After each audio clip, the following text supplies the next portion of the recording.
Hello, beautiful people.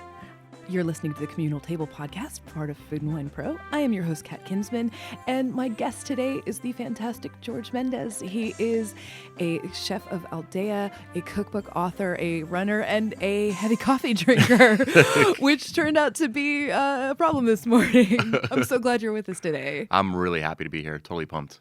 Thank Good. you. Did the coffee help with the being pumped? Yeah, definitely. It's really a maze of this building and how big Food and Wine is, expansive space that it is nowadays.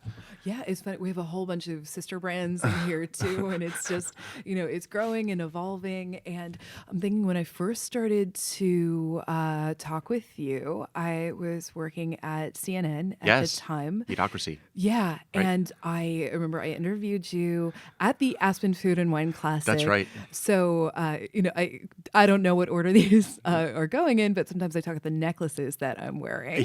And today, for people who can't see it, it's a little pizza box. I at that point was asking chefs, like, what is your food for a late night when you might be craving something? And you were feeling some pizza, man. Hey, how did you know? It's funny that you say that. Just ironically, last night I did go home and get pizza delivered. Okay, and does it good pizza, cruddy pizza? It's Neapolitan pizza. Am I pronouncing that correctly? Sometimes I'm not I great. assume. Yeah, I just love the slightly doughy crust and really super fresh ingredients. They're right down the street from my apartment, and I have it down to a science where if I'm on the subway or an Uber, I can come over the bridge, hit seamless. I don't want to plug them. And sometimes they beat me to my door. Oh, that's like happened last to night me. that happens. And the guy's like, call myself. I'm like, who is this? He's like, this is your food delivery. And it was that fast. Yeah, we have a place where I will order at the bottom of the hill, and they will be at my door by the top of the hill, and it's such good stuff. People always assume that chefs are going to be eating super fancy things. This is not the case with any chef I know.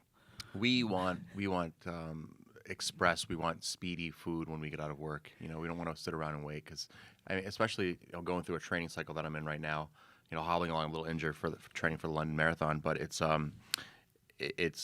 at night after 12-hour day, getting home, I pretty much want to get to sleep pretty quickly and eat something kind of fast. So this day and age, we have all these food apps that makes things pretty too convenient, I must say. So let's rewind 10 years. What were you up to right then? Wow. I was 10 years younger. Weren't we all? And it was a really fun, exciting time. That was so we're going back to 2008, 2009, building the restaurant, and scared shitless, to be honest with you. Yeah. This was your first restaurant It was of your own. It's my first restaurant of my own.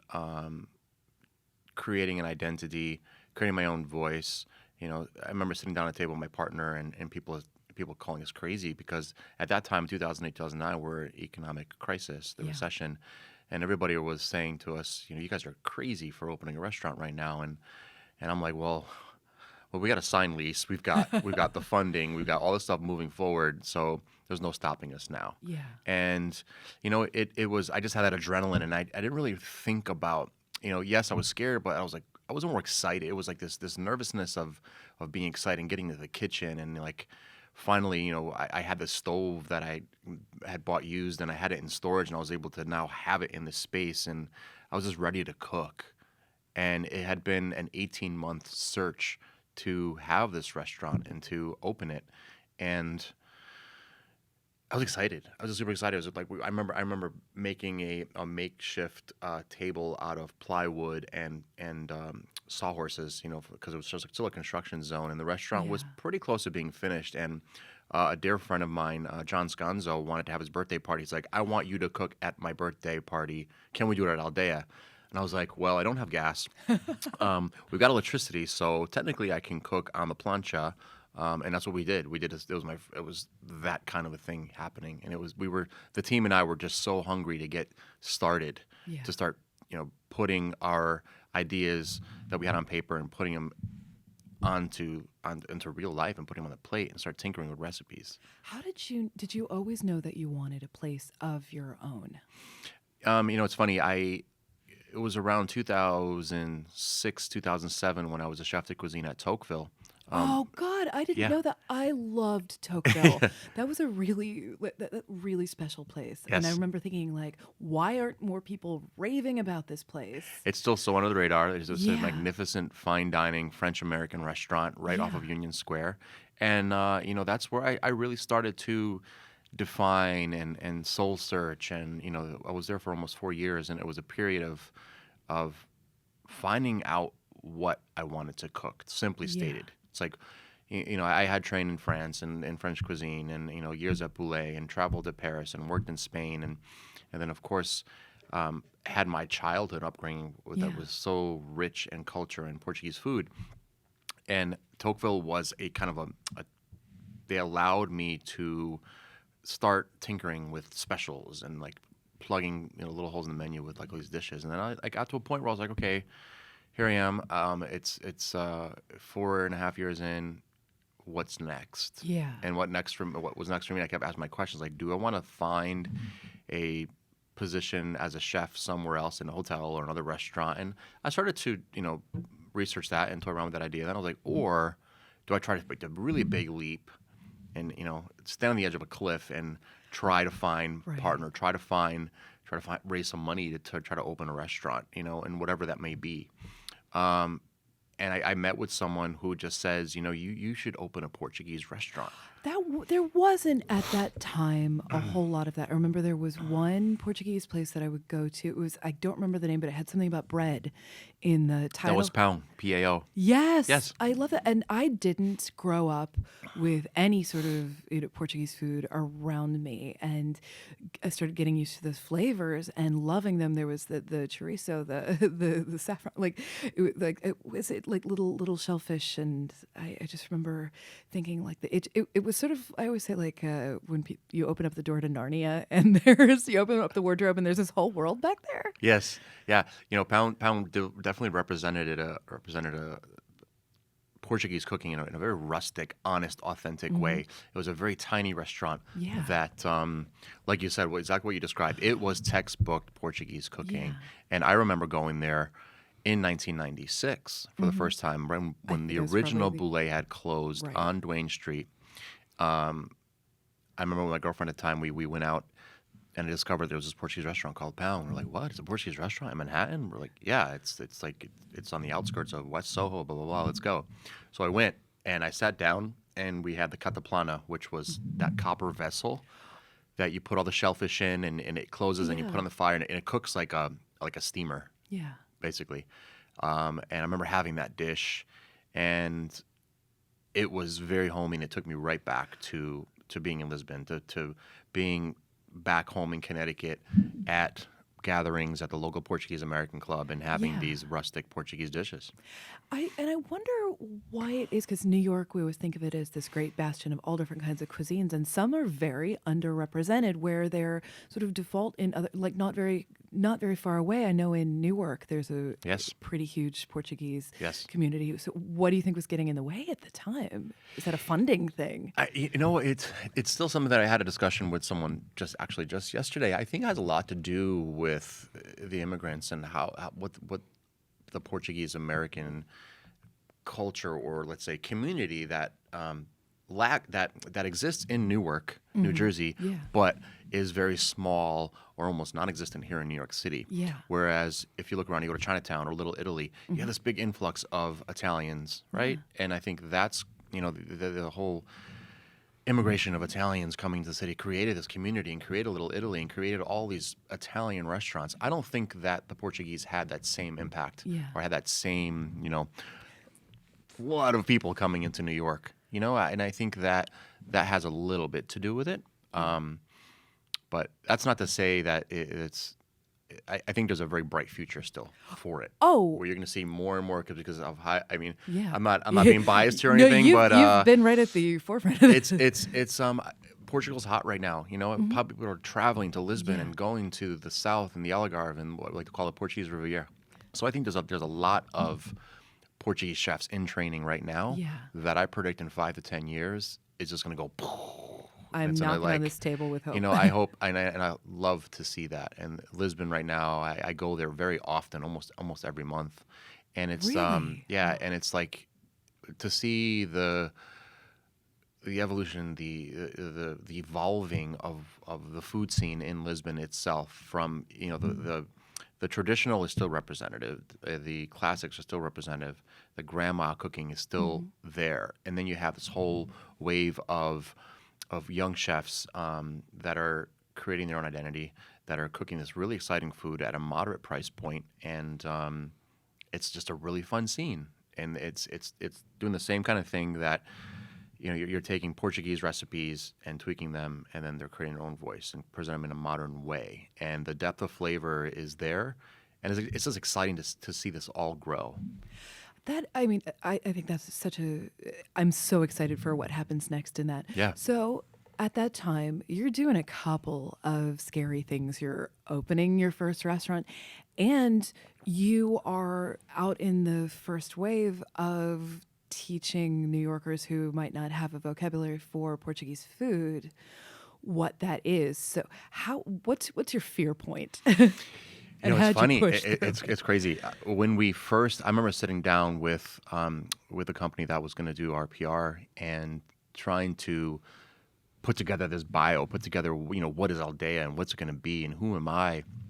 And we all came to the conclusion that I was afraid to say it was a Portuguese restaurant because nobody knew what Portuguese food is. Right. So we started talking about terms like Iberian, and then Iberian turned into, okay, let's just call it a Mediterranean restaurant. And we settled on that, but we both know that if you talk about the Mediterranean spectrum, it's huge. You're talking about Morocco and across, it's a very big geographic region.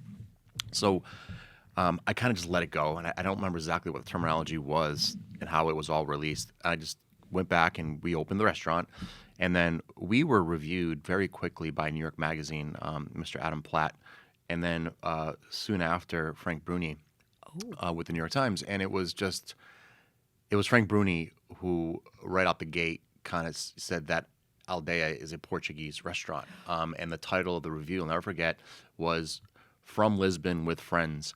And I think Frank really nailed the essence of what the restaurant was and is today. Yeah.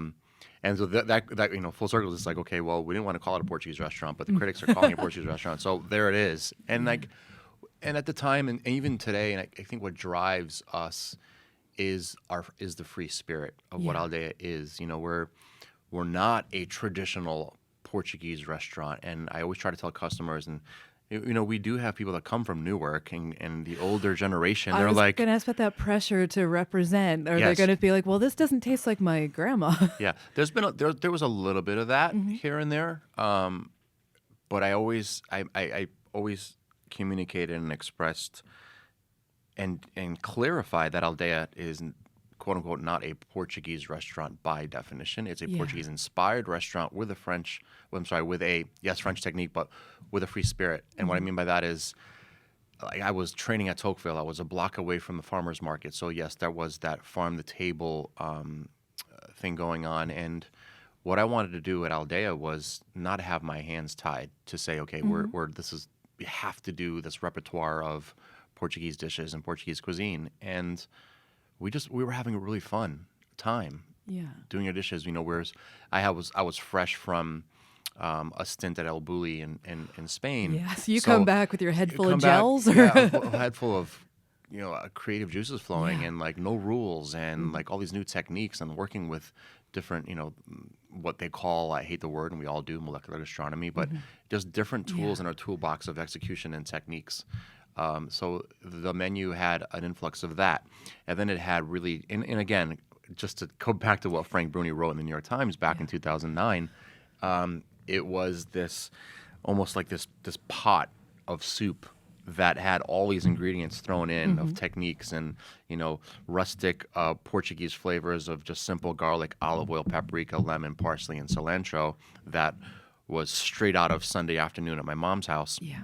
To then a dish that was like, wait, that's completely what you learned or what El Bulli was like. Yeah. And Martin Bordasategi, which were, and it was dishes. I was like, I somehow was able to kind of bring it all together, but still, and still, you'll be able to eat this food and be like, okay, yeah, that's a very delicate dish, and it has these raviolis that are exploding in your mouth, and then you have this duck rice, and we'll talk about that later. That was just so rustic and refined at the same time. So some years back, I'm trying to remember what year this was, I threw a CNN dinner. And I wanted, we used to throw this series of dinners where we wouldn't tell people ahead of time what was happening. We would just say, save the date. And we would have chefs come in and we would have a conversation around the table. And this particular one was about identity. And I thought, who do I want at this table? And it was Marcus Samuelson was hosting it. And, oh my gosh, I remember that. Yeah. And we had Eddie Wong. Yes. And Suvir Saran. Mm-hmm. And you. Yes, I remember. And you made a dish. It was the fideos, wasn't it? What was it? It wasn't a rice dish. I don't do much with fideos. Oh wait, yes, it was a rice dish. So talk about and it was very homey, and you were very passionate about it. So why did you pick that dish to sort of represent who you are as a person? Because, quite simply, when I think of me as a chef and my identity and my roots and how I was brought up, it takes me right into the kitchen on a Sunday afternoon, my mom cooking a pot of rice. And it's just simple. It's a tomato rice. It starts with olive oil, minced onion, garlic, dried bay leaf, tomato. So she's making this refogado, which is it's basically like a sofrito in Spanish cuisine. And she added the rice and then the broth. And it was just this very simple, clean tomato rice. And that kind of planted the seed and was always a reference point for me for everything I began to do at Aldea. And it was this, it's just authentic. It was real. It was true. Mm-hmm. It was in my DNA. Yeah. It is in my DNA today. And it's like something that I really always sometimes forget. Yeah. Sometimes as chefs we get, it's about like, we're creating a dish, and then it's like sometimes we get lost in the process and overcomplicate things, and you always think that we have to add 10, 12 ingredients. And I always try to go back to the sense of growing up as a kid and through my teenage years in high school, and what my mother would cook for my dad and my sister. And whether it was rice or roasted potatoes and salt cod. Oh my God, there was potatoes and salt cod on the table at least 3 times a week. It sounds like heaven to me, really. Yeah, and that to me is what I am and who I am as a chef from an identity perspective. Yeah, it's the memories of my mom cooking, and then and so forth further on the line with my aunts and then family gatherings and holidays. We can talk about that for 5 hours. I mean, it's a thing that I really do come back to with your food very much in particular. I see you check yourself and be like, is this still, the person who I am, and coming back to those flavors. And there are 2 dishes in particular. I think of your fideos that you'd made and the egg tarts. Yes. There is this simple, beautiful, almost like oozy egg tart. Yes. That feels like the most. It feels like a little packet of love in there. Can you? And I could have those, and it speaks to me so much. Like when you go into the restaurant, it's several different. It feels like several different experiences, because there's this fantastic bar up front where there was like there was a salt and pepper drink there that I love very much. And there's other tables, and then there's a chef's counter in the back. So it feels like you can pick the experiences but it feels like there are some through lines of it, and that particular sort of like homey rustic thing feels like a statement of like, you can be in this super polished place where there is this technique, there's serious technique in there, but here's this little talk about this thing. Well, it's definitely, it's delicious, simply put. I got to go back to my upbringing. So my aunt and my uncle ran a Portuguese bakery called International Bakery through the 70s and into the early 80s. And I think it still might be open today, different ownership, of course. But I remember being introduced to this tart that I didn't like. I honestly didn't like it. It was just brought home in a paper cardboard box of 6 pieces, and it was this. It looked like a little pie that was burned on top, with this kind of soggy crust. and I would taste it as a kid and be like, yeah, okay, it's not. And then I look and God, we don't appreciate the yeah, things from it wasn't. childhood. I didn't really appreciate it, and it wasn't until my first visits later on in the late '90s to Lisbon, Mm-hmm. then going to the town of Belém, Okay. about a 20-minute cab ride and out of downtown Lisbon to Fábrica de Pastel de Nata Belém, and it's basically where these tarts were born in a monastery. In the 19th century, 1830s, 40s, we're talking about.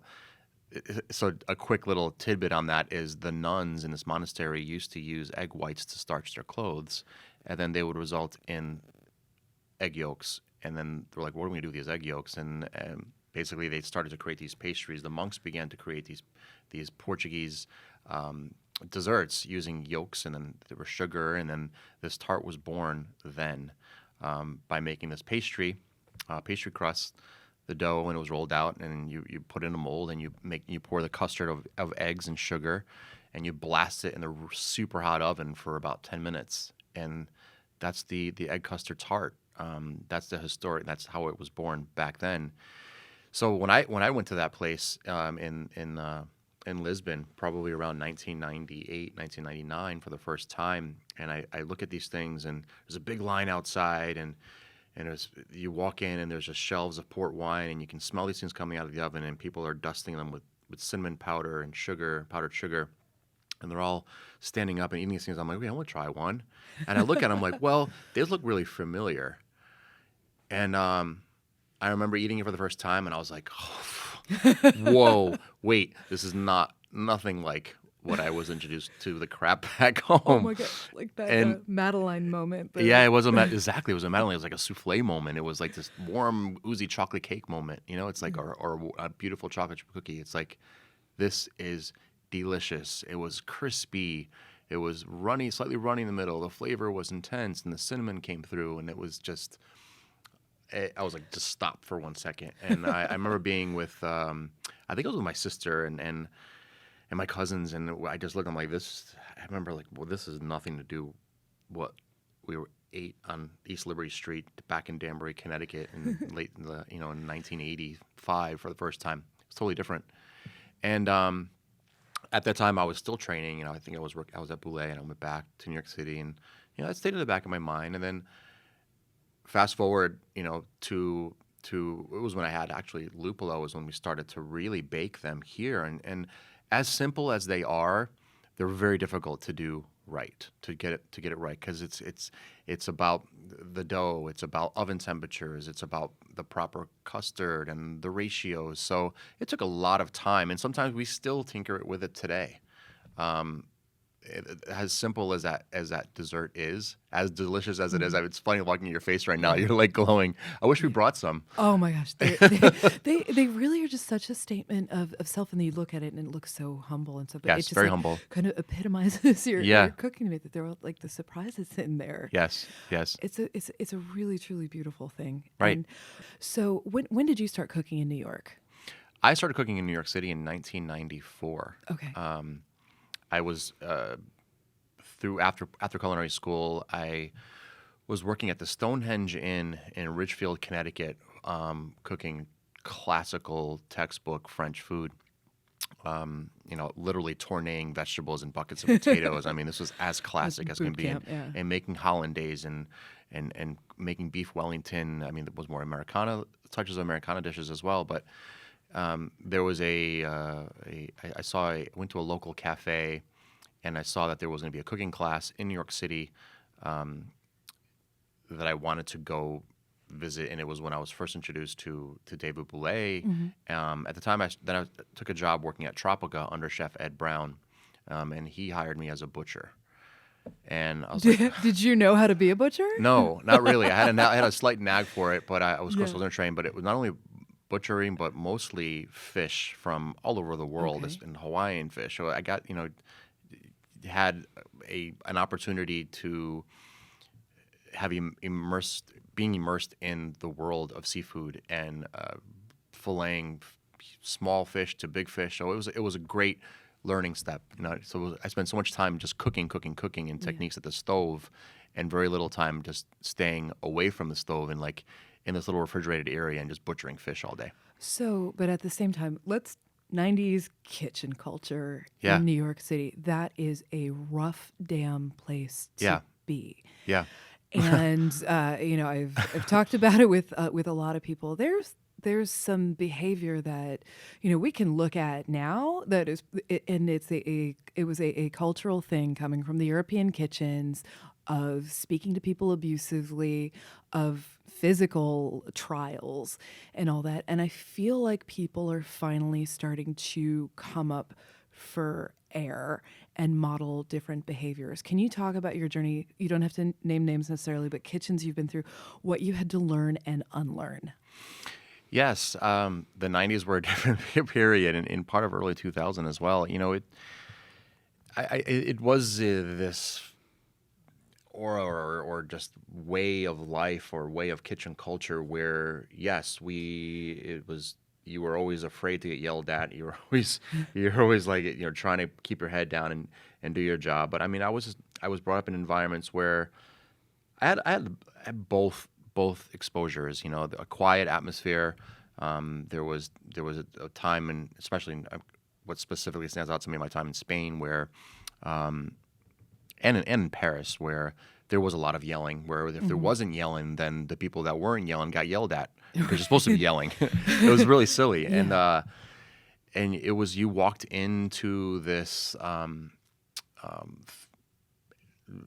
area of you walk into the kitchen where it's like, okay, this atmosphere is what I'm looking for. Is like you walk into this atmosphere of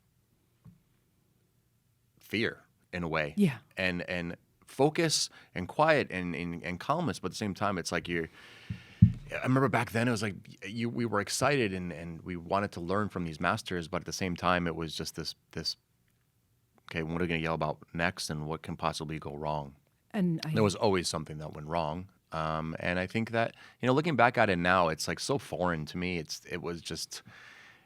almost comedic in a way. It's like it was so unnecessary. There were moments even there's days today where, we can lose our temper, but you kind of manage it in a different way. Yeah. I think back then it was just all hell break loose and there was no control. And I think that's where there was a lot of throwing and degrading of character and disrespect towards us cooks, both male and female, and it was just a brutal environment at times where there was a little bit of physical abuse, but more mental abuse, where the chefs would degrade you and make you feel like shit. Yeah, but it's accepted at that point for somebody in a very military Yeah. way that's sort of breaking you down so you follow the route, but it's accepted and people just went along with it because it wasn't questioned. We didn't know any other way. Yes, Yeah. it was like that's just how it is, and that's when I remember telling my parents and our other colleagues back in the early '90s that I was going to be studying to be a chef, and they were like, "Really? Do you want to expose yourself to the long hours, working in the basement, poor ventilation, no social life, Yes. abuse, verbal abuse, yelling, screaming, stress, lack of sleep, poor diet, all checking all those marks off." Right. And I was like, I listened to all this, and I'm like, yeah. Yeah. And I was more focused on the art of it, Yeah. being able to see the beauty, because that's the thing. At the end of the day, it's like we were getting yelled at, but then we were seeing the results of it. We're Yeah. seeing how busy the restaurant was, the accolades, how we were seeing us grow as cooks, and as much as we were being verbally degraded, there was that little, we're still kind of feeling a little bit more confident. Like, you know what, maybe today I won't get yelled at because of this, and this will be better. And there was definitely some times where we were complimented, but it was like it was boot camp. It was like going through the ranks, paying your dues, and that's just how it is, how it was. I see a lot of chefs sort of especially like late 30s, mid 40s, upper 40s, having a moment where they realized, the kitchen doesn't have to be like that you can mentor and lead in a different kind of way because you're really invested in the people coming up behind you, and you get past your 20s or something, you think like, oh, I might do this, I want to leave a legacy. of that. How did you become, throughout all of this, become a leader of people, and how do you sort of model this behavior for the people who work for you? It's really, we have a responsibility, of course, to pass on the knowledge, pass on everything that we've learned, right? As cooks and as chefs. It's more than food, though. It's more than food. It's about work ethic. It's about communication, which can be really tough. That is so tough. It's so tough. Chefs are in the kitchen because they don't want to talk to people out That is, front. and even I will openly say, even today, I still stumble with proper communication. And Dominique will probably, it's just sometimes my mind is racing from all operations of Aldea, Yeah. from the outside sidewalk, the vestibule, to the flowers, to the bar, to the music, to the administrative, the bill pay. I mean, like, it's all happening, and like, Yeah. but then I just said, oh my God, I want to do something with scallop, this dish today. And I was thought about like but then I have to communicate to my sous chef or my chef de cuisine and then my cooks. And it's like, sometimes I just don't get to that point. Yeah. Or I'll forget that I thought I told you. I'm like, no, I didn't tell you. Oh my God, no, I didn't tell it. I have this conversation in my head. Right. That we're going to do something. So yeah, I mean, it's very important. I think it's definitely still something that I strive to improve on today. But yeah, us chefs are introverts. We a lot of times will like do things ourselves and forget that we do have a staff that we're supposed to be teaching, and I think it's challenging. It really is challenging because, yes, I mean, in Aldea's environment, since day one, I chose to have an open kitchen, and yes, we talk to customers, and customers interact with the cooks, and I think it's a great environment. But it's challenging.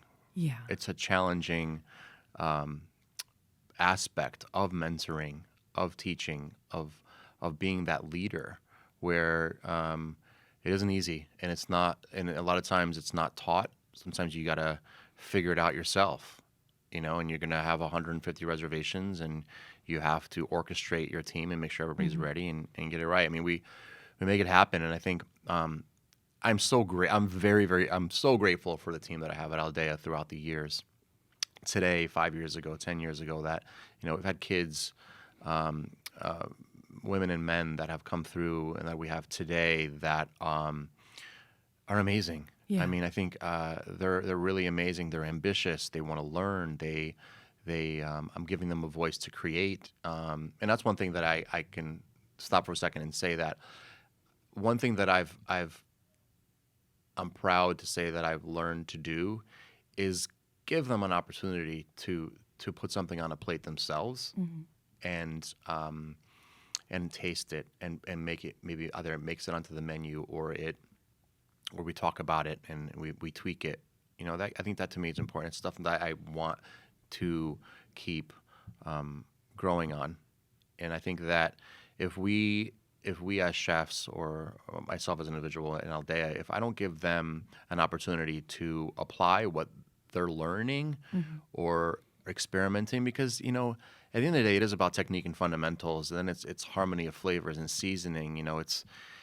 It can get complicated, but at the end of the day, folks, it's just food. Yeah. It has to taste good. It has to taste good.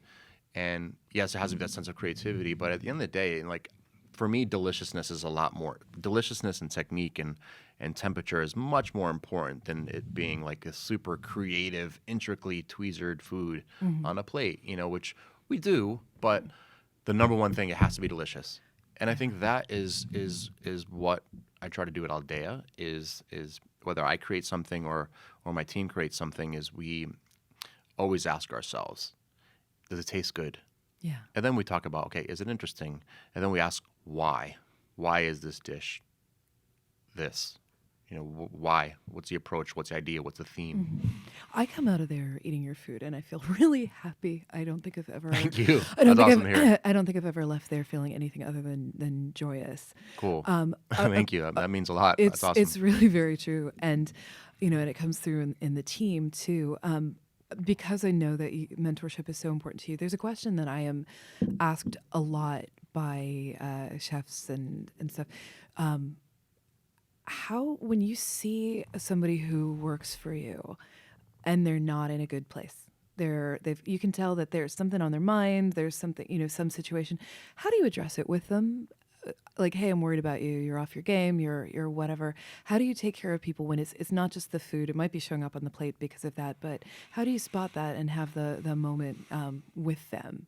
Well, I think the number one thing is responsibility is showing that we care and that we can listen to what's going on, offering support, because there are people that might want to talk about what's up or might not. Yeah. Over the years in New York and being a chef, whether a chef de cuisine at other restaurants, before opening Aldea or presently Aldea, yes, we do encounter days when there's, a cook is just not there mentally, and you can see the quality of their work is deteriorating or they're not performing. I do feel like, of course, it's our responsibility as the leaders in the kitchen to notice that, of course, and you either myself or my sous chef will grab them and talk to them and be like, hey, what's going on? And hopefully we can fix it. That's usually the goal. But yes, I think morale is super important. I think being able to create an environment in your kitchen where you're available, is important. Available to communicate and not just treat people like they're robots, like they're just coming in with two hands and chopping vegetables and cooking things and then getting a paycheck and going home. But we as leaders have to be sensitive to the well-being of our team, and I think that I've learned that over the years that it's important because you're gonna at the end of the day you're gonna get the best out of people if they're feeling their best and if they're able to execute in the right environment. So where does this happen? Does this happen on a walk, in the walk-in, in the office? Like, so where do you? I think I've done everything. I know we have a private dining room. I've had meetings in. Sometimes it's a walk outside. Sometimes it's downstairs. Our walk-in is pretty tight, so it wouldn't work in the walk-in. But it over the years the chats have happened in different places. But it's the chat. It's the opportunity for communication. Is being available. Yeah.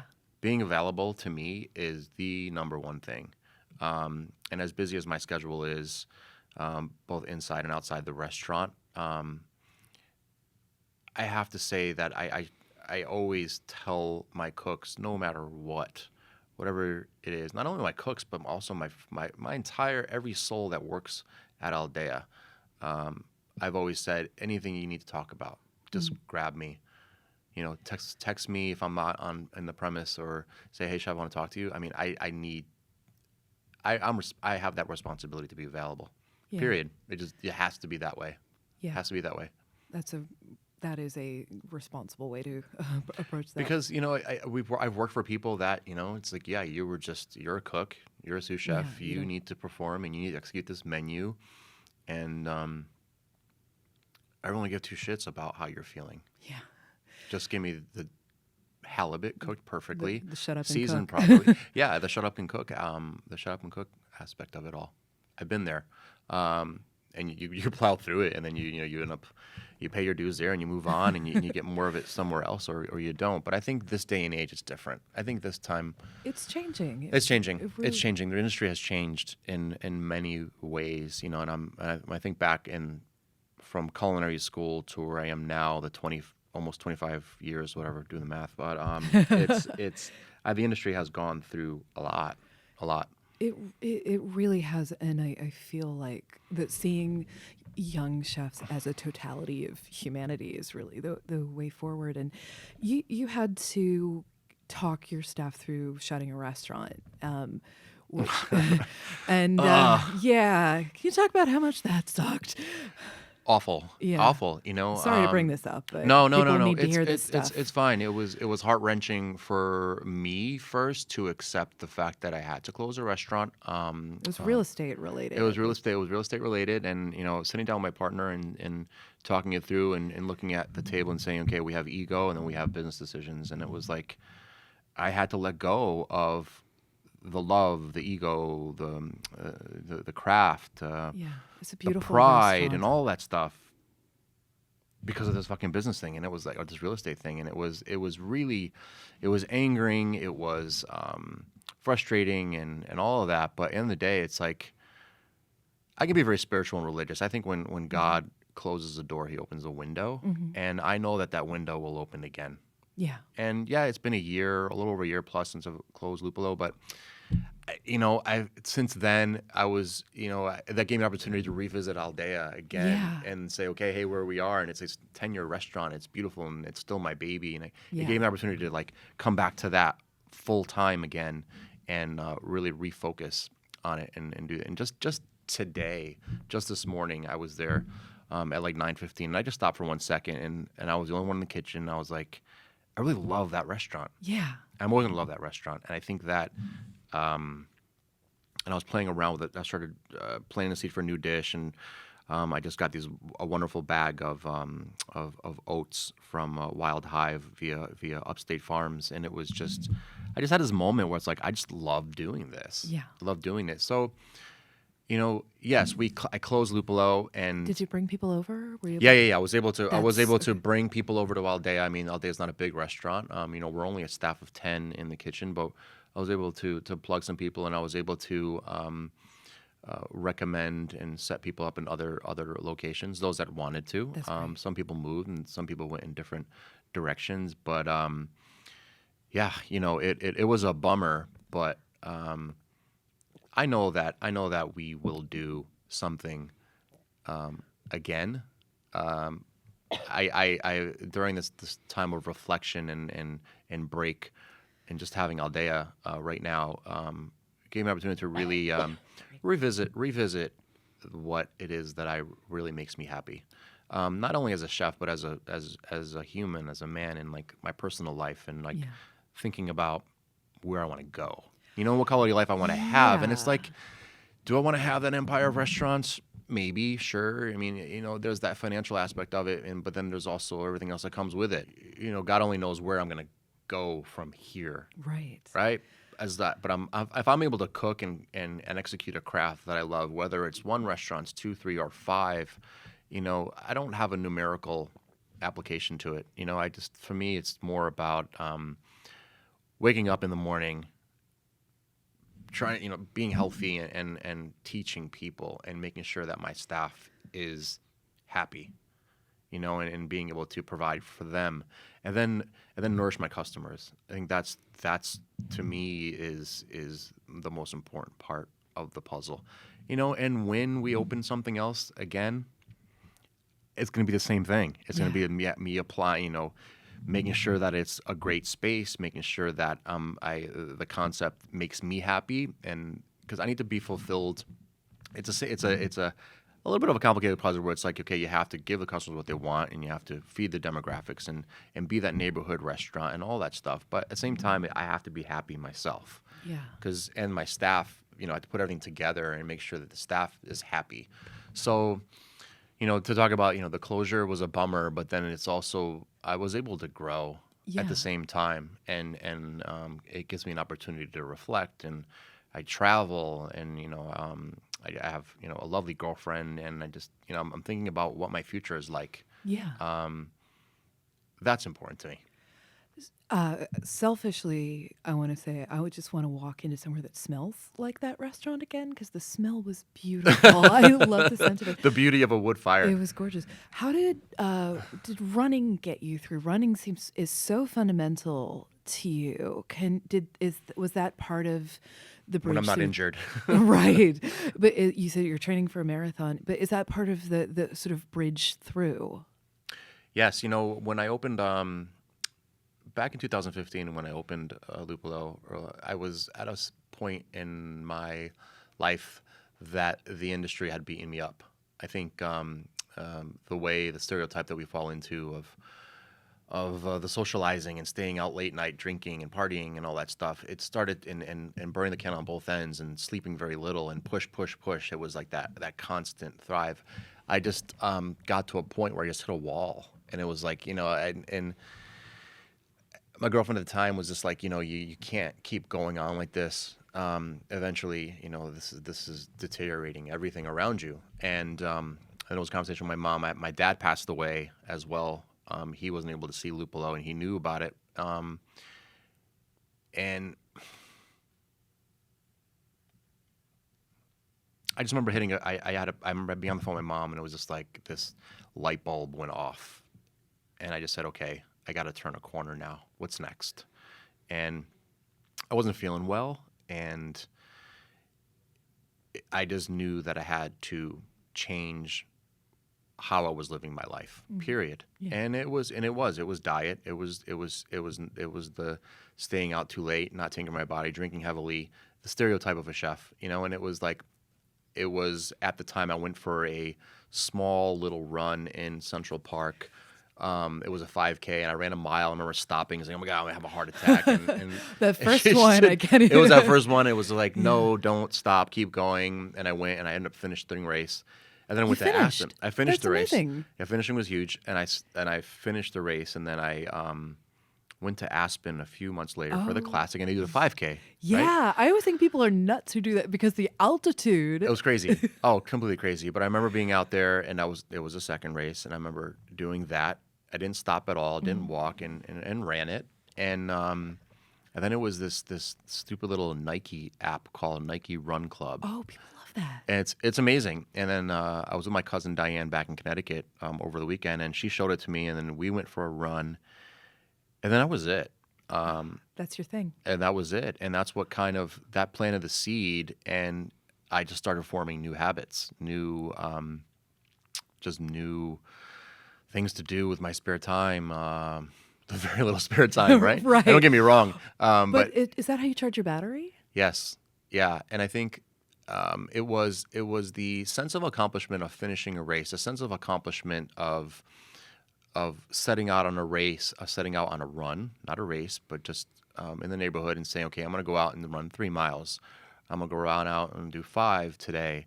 And let's see if I can, I'll stay at this pace, and then, or I'll speed up. And for me early on, it was more about like just setting out a goal and accomplishing it. And whether it was 3 miles or 7 or 10, it was a sense of accomplishment after finishing the mileage, whether it was 5 miles and hitting stop on. At that point, I was using this.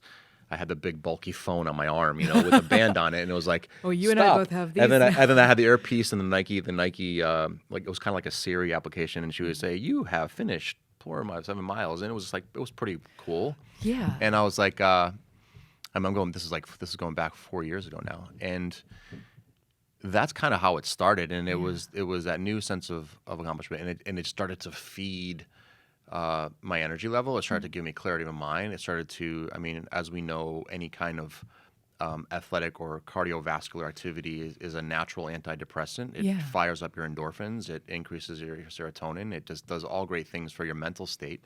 And that's kind of how it started. And I was like, wow, this feels great. And runner's high is real. Yeah. And that's kind of how it started. I feel like chef brain, as I'm finding out, talking to more and more chefs about this, chef brain and this kind of extreme exercise thing seems to really meld in a way that's surprising to me. I've seen, you do this, Seamus Mullen do this, Matt Jennings. Yeah. And amazing athletes. It's so cool when I think about those names, my chef colleagues that are just in super duper shape, Seamus as a cyclist. And Matthew Jennings, I never met him I think just in passing. Love but that man. I know his story, and I've read up on him, and he's just an amazing human being, family man, Truly. and just seeing his voice, his journey, of where he is today is amazing. It serves as a big inspiration to us all. Yeah. And I think that pumps me up and makes me really happy that we have people in our industry that are flipping that stereotype upside down and saying, no, here we are fit, we are happy, we're taking care of our families, we're taking care of ourselves, and I think it's very difficult, but it's not impossible. Yeah. Yes, the industry is always going to be long hours and stress, and the restaurant dining hours are never going to change, but I think if you set yourself up properly and you have a good team and you take care of your team and you start taking care of yourself, it all comes together. Yeah. It has to. Yeah. It has to. if there's going to be a future for Totally. And I am so grateful to you for leading the way on this. And because you do things for other people, I have a question that I like to ask people. You know how Oprah loves this, the secret where you say out into the universe the thing that you want, and saying it makes it real, so then other people can help you get there. George Mendes, what do you want? Continued happiness, continued health, friendships, Yeah. more time with my loved ones. More time with just making sure that my team is well. I think just being grateful. I'm being grateful for things that I have in my life today. That I have a place to live, that I have beautiful pets, that I have friends, that I have family, and I think that's really important for me. So just continued happiness and continued health. I think that for me is the most important. I want 10 more years of Aldea. Yes. Greedily. Yes. Well, we currently do have 5 more years on the lease, so we'll see. We'll see what happens. It's New York is a very challenging market. It is. Yeah, it is, and I can't say what a tremendous accomplishment it is to make. Congratulations! Oh, thank you. On that. That is huge. It's been a roller coaster ride. Yeah, A dark one at times. but I don't know. I want everybody who's listening to this to go in and feel the joy and eat one of the egg tarts. Yes, the egg tarts. We have. Oh my! I have 5 questions that I ask of every guest. Sure. And like to see where you take these. What is the last meal that you had that made you emotional? Ooh, the last meal that made me emotional. I just came back from Barcelona and I ate at Enigma, Albert Adrian Enigma is a continuation, or has the same energy or on that same road as El Bulli was, that closed back in 2011. And the dishes that I was eating there was just like, wow, the purity, the joy. It was feelings of elation and just like, wow, this is just fun stuff, delicious stuff to eat, and very simple. I mean, he was doing simple things with the squid, calamari. It's like, okay, this is just a piece of squid, but it was just perfectly done, and there was some creativity to it. And then there was a lot of dishes that had some heavy Japanese influence. I just got super, super excited, and it just fires me up and inspires us when you eat things like that. I love that. What is the last meal that somebody cooked for you in their home?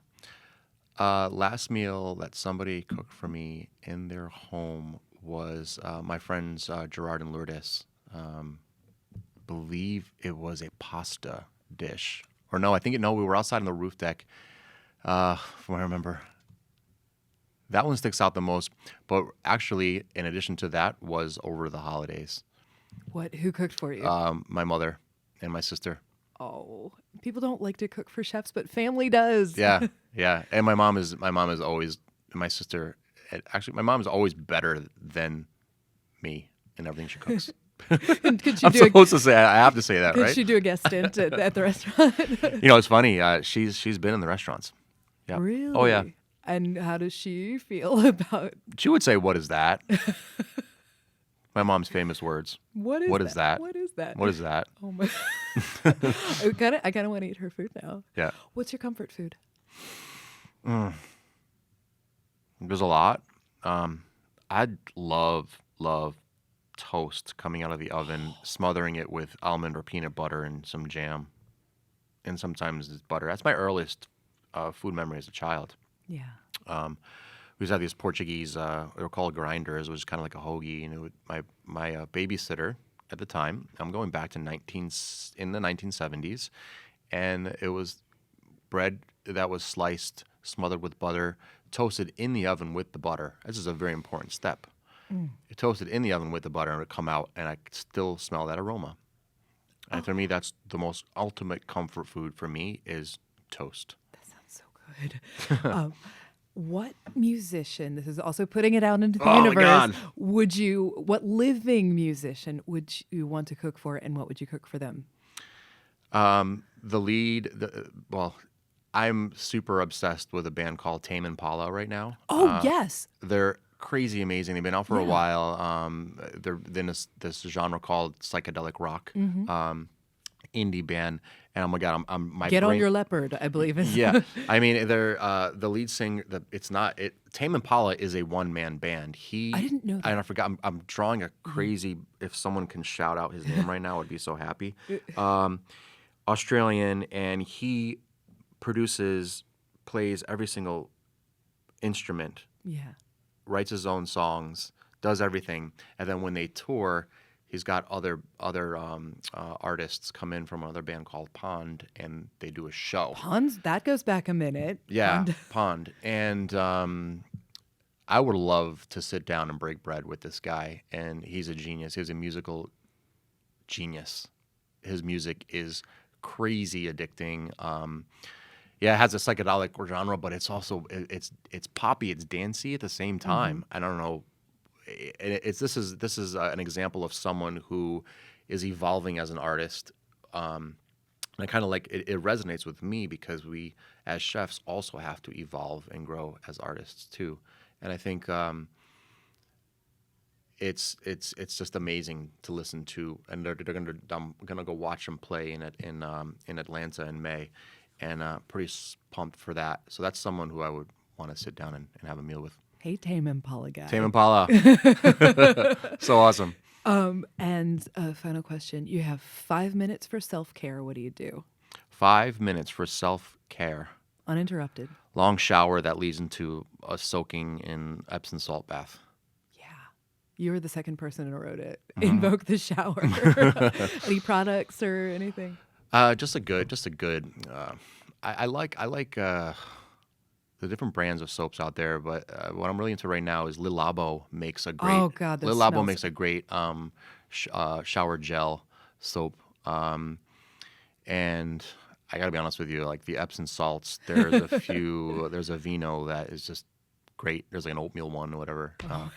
From what I remember, so my bathroom cabinet right now is a disastrous mess.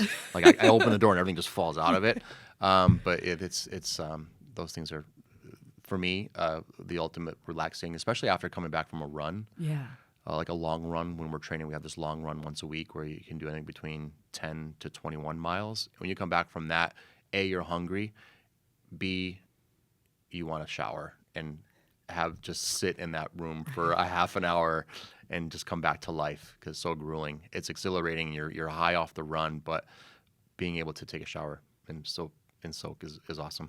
Dear Le Labo and Tame Impala, come and sponsor George's. I am so pissed at myself that I can't think of the artist's name right now. We will put it in the notes, but thank you. What's that?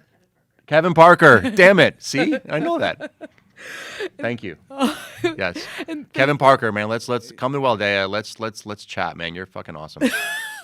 I love it. I want this to happen for you. And, yes. And thank you please. so much for coming in today. Thank you so much, Stu. It's so amazing to chat with you, Kat. It's always a joy. It's such always a pleasure to me. So thank you so much today for our guest, George Mendes. And you can find him on all the socials at Aldea NYC. Aldea NYC and Gio Mendes. And your book is My Portugal Recipes and Stories, wherever books are sold. And you can find links to everything in today's episode description, including probably to Tame Impala's website. Thank you to our producers, Jennifer Martinick, Alicia Cabral, and Amy Frank. Thank you to Douglas Wagner for our delightful theme song. If you like what you heard, please tell a friend, write a review, or rate us. And if there is something you'd like to talk about or a guest you'd like to hear from, please let us know. You can find me on Twitter at kittenwithawhip. Find out more about the show and catch up on all the episodes at foodandwine.com and at Food and Wine's YouTube page. Thanks for listening, and take good care of yourself until the next time.